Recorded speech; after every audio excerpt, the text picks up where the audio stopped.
Section 3. The Global Chastisements and the Purification of the Earth. Hildegard saw the wrath of God unveiled not in fury, but in sorrowful justice. A sweeping purification to awaken a world drunk on its own corruption. Then I saw the elements rise against man, she said, for he had risen against his maker.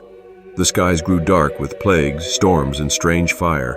The earth cracked open in grief. This was not the end, but the great shaking before the final confrontation. She beheld fire descending upon cities, flames not kindled by men, but burning with divine permission. I saw towns swallowed in smoke and ash, and nations buried beneath dust as a sign to all the proud. Then some lands were ravaged by drought so intense the rivers turned to dust.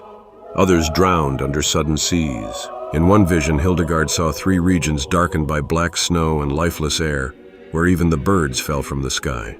Diseases unknown to physicians would spread like wind.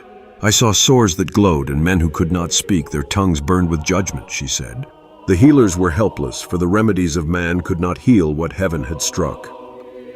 Panic turned to madness, and even the wise became like children. Wars would erupt with no warning. The earth shall echo with the footsteps of armies, Hildegard cried, and iron shall consume flesh without mercy.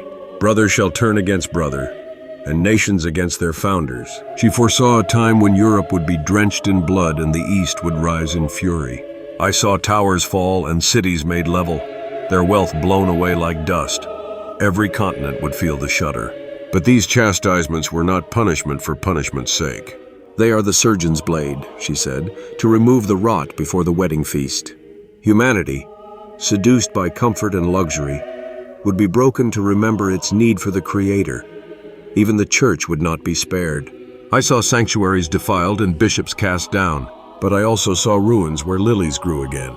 Amid these calamities there were signs for the wise.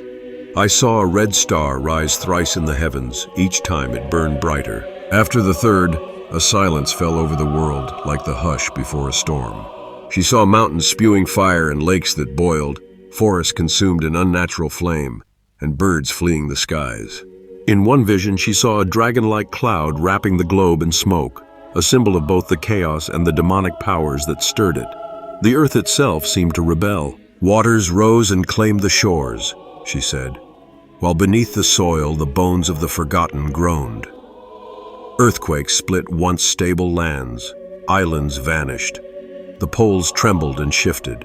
I saw seasons reversed and stars weeping fire. But all of this was not annihilation, it was purification, and still she saw mercy. I beheld a cross of light appear in the sky, she whispered. It shone over the lands that repented, and its beams scattered the locusts and silenced the thunder.